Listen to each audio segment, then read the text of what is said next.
그러니까 이 행정국가는 한마디로 계획경제인 공산주의와 함께 같이 발달하고 망했던 운명을 같이 했던 개념이 행정국가예요. 행정국가 이 시기 때 공산주의, 사회주의라는 게 엄청 성행했어요. 이게. 계획경제를 받아들인 시장경제에다 계획경제를 받아들여 가지고 뭐예요? 혼합경제, 자본주의를 수정한 거죠. 수정자본주의. 이 칼막스의 자본론이 영향을 많이 미친 거예요. 칼막스의 자본, 케인즈 일반으로. 이때는 이제 공급이 수요를 창출한다가 아니라 뭐예요? 수요가 공급을 창출한다. 이게 바로 수요 경제학이에요. 수요 경제. 그러니까 총수요 정책이 중요하다. 공급보다. 그러니까 시장, 공급은 항상 시장이에요. 이건 정부가 하는 거고. 그러니까 정부가 조세 많이 걷어가지고 지출 많이 하는 직접적인 재정 정책으로 시장에 개입을 해야만이 이런 문제가 해결이 된다. 이게 수요 경제학이에요. 요걸 받아들인 대통령이 루즈벨트고 요걸 받아들인 대통령이 레이거노믹스, 공급 경제학. 자, 그래서 정부가 이제 잘못됐어요. 요걸 뭐죠? 케인즈, 요걸 받아들인 대통령이 루즈벨트 대통령이고, 그 다음에 이제 정부가 실패하니까 이제는 케인즈 이론이 안 된다. 안 된다. 시장에 다시 맡기자. 그래서 공급이 또 다시 수요를 창출하는 이게 다시 나요. 이게 바로 프리드만 교수가 주도했던 통합, 공급 경제학이죠. 그러니까 정부가 우회적으로 통화량의 조절이나 뭐 이런 걸로만 해야지 직접적인 개입, 수요 정책은 이게 뭐 링거 주사를 놔주는 그런 직접적인 개입은 안 된다. 이걸 받아들인 사람이 레이건이죠.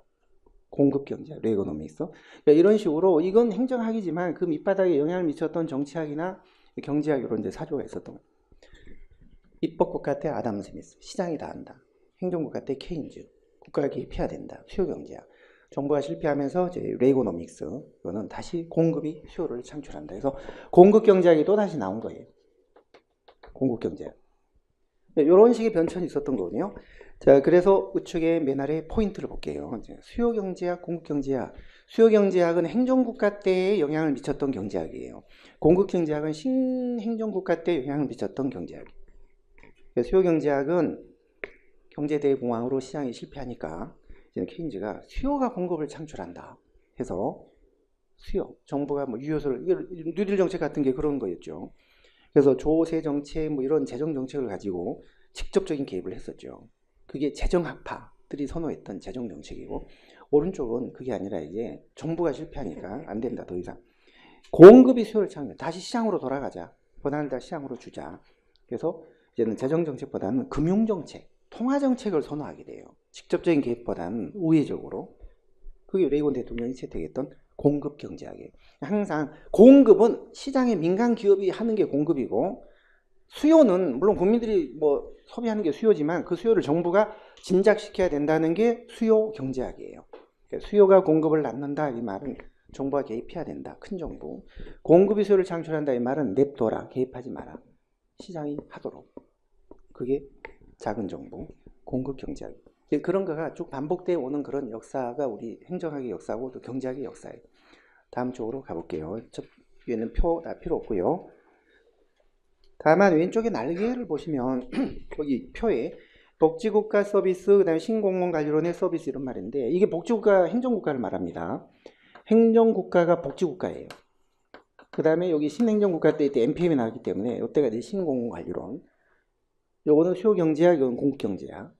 그러니까 이때는 못 사는 사람들 챙겨주기 위해서 뭐 엄청난 복지정책 같은 걸 폈죠. 그래서 표를 보시면 형평성을 중요한 가치로 내세웠어요. 형평성. 근데 오른쪽은 형평보다는 시장이 알아서 하도록 효율성을 더 강조. 항상 형평과 효율은 두 마리 토끼입니다. 효율을 생각하면 시장에 맡겨야 되고, 형평을 생각하면 정부가 복지를 베풀어야 돼요. 그래서 형평성은 복지국가 때의 가치고, 효율성은 시장이 알아서 하도록 하는 신행정국가 또는 입법국가, 시장주의에서 추구하는 가치예요. 그 두 칸 아래 보시면 복지국가 때는 내셔널 미니멈이라는, 그러니까 자원 아무리 가난해도 최소한도의 서비스는 누릴 수 있는 표준화된 서비스, 국가 최저 수준의 내셔널 미니멈, 이걸 정해놓고 표준화를 시켰죠. 근데 오른쪽은 뭐 없는 놈은 못 사는 거고 잘 사는 놈은 잘 사는 거고, 차별적 서비스를 인정하는 거예요. 지나치게 시장에 개입해서는 안 된다. 이게 탈복지죠. 왼쪽은 복지, 오른쪽은 탈복지. 그 위에 보시면 왼쪽은 정부가 모든 거를 다 조정, 관리, 통제를 했어요. 오른쪽은 시장이 할 수 있도록 그냥 지원만 하는 거예요. 방향 잡기만 하고 나머지는 다 시장이 알아서 해라. 지원만 하는 거고, 왼쪽은 조정, 관리, 통제 모든 걸 정부가 다 하는 거예요.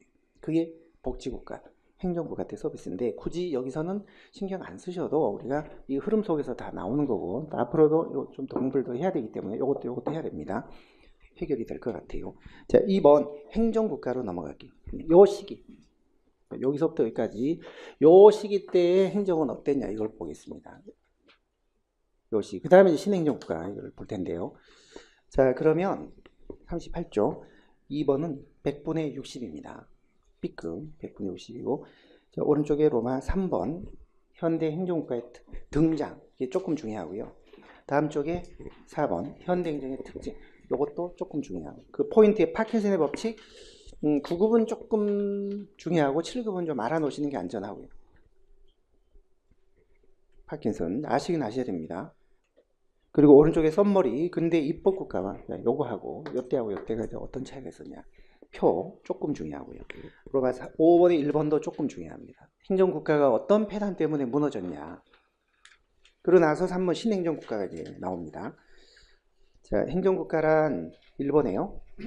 동그라미 2번 보시면 현대행정이란 행정부의 권한과 기능이 크게 확대 강화된 현대 행정국가 시대에서 수행된 행정을 현대행정이라고 해요. 그러니까 현대행정이란 여기서부터 여기까지가 현대행정이에요. 현대. 근데 흔히 여러분들이 현대하면 모던, 지금을 현대로 착각을 하거든요. 지금은 현대가 아니에요. 삼성이지.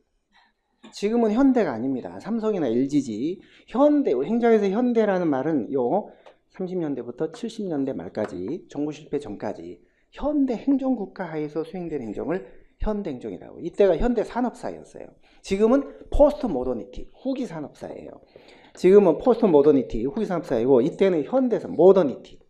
이때가 현대 행정국가예요. 이 시기를 지금 얘기하는 거예요. 현대를 자꾸 지금 생각하시면 안 돼요. 지금은 현대가 아니에요. 현대를 넘어선 거죠. 포스트 모던. 자, 그러면 로마 2번의 근대 입법국가는 그건 뭐 요거예요. 요거만 생각하시면 근대 입법국가의 특성이 경제는 시장에, 정치는 의회에, 행정은 지방자치에 맡기는. 동그라미 2번 시장 만능주의, 의회 만능주의, 자치 만능주의. 기본적으로 아담 스미스의 보이지 않는 손의 위력을 이제 믿었던 거죠. 보이지 않는 손의 위력. 자, 그런데 이게 무너진 거예요. 그 무너진 사건이 경제대공황. 보이지 않는 손이 가격의 자동 조절 기능이잖아요. 가격이 다 모든 걸 조절해 준다는, 보이지 않는 손이. 그러면 가격의 원리, 수요의 법칙, 디맨드. 가격이 이렇게 오르면, 가격이 여기 있다가 이렇게 내리면 소비가 이렇게 늘어야 돼. 가격이 오르면 소비를 줄이고, 바보가 아닌 이상 가격이 오르면 소비를 줄이고, 내리면 늘리고, 이게 이제 어떤 수요자의 기본적인 행동 원리인데요. 이게 이제 수요 곡선이잖아요. 그러면 가격이 떨어지면 수요가 늘어야 되는데, 가격이 떨어지면서도 소비가 늘지 않고 경기는 계속 침체되는 그런 현상이 이제 그랜드 디프레션, 경제 대공황이 생긴 거예요. 시장이 가격이 이제 제 기능을 못 해주게 된 거예요. 마비된 거죠. 이게 경제 대공황인데, 그래서 행정국가가 등장을 하게 된 겁니다. 1번. 자, 경제사회적으로는 이제 시장이 실패했다. 그러면서 뉴딜 정책을 이제 펴게 됩니다. 5번째 줄, 뉴딜. 그래서 60년대 말에는 또 상황은 다르지만, 이때는 그레이트 소사이어티, 이때는 뉴딜이 생겼고. 그래서 흔히 우리가 From New Deal to Great Society라는 말을 미국 역사 교과서에 보면 많이 나오는데요. 이게 행정국가의 시작과 끝이에요. 정부 기능이 엄청 커졌던, 유력을 떨쳤던 한 40년간 요 시기, 요걸 From New Deal to Great Society라고 해요. 그 다음에 2번, 의회도 실패하고, 3번에 행정이 전문화되면서 지방도 이제 감당을 못하니까 지방도 실패하고. 그래서 로마 4번에 이제 현대 행정은 양쪽으로는요, 대폭 행정 기능이 이제 늘은 거예요. 확대 강화.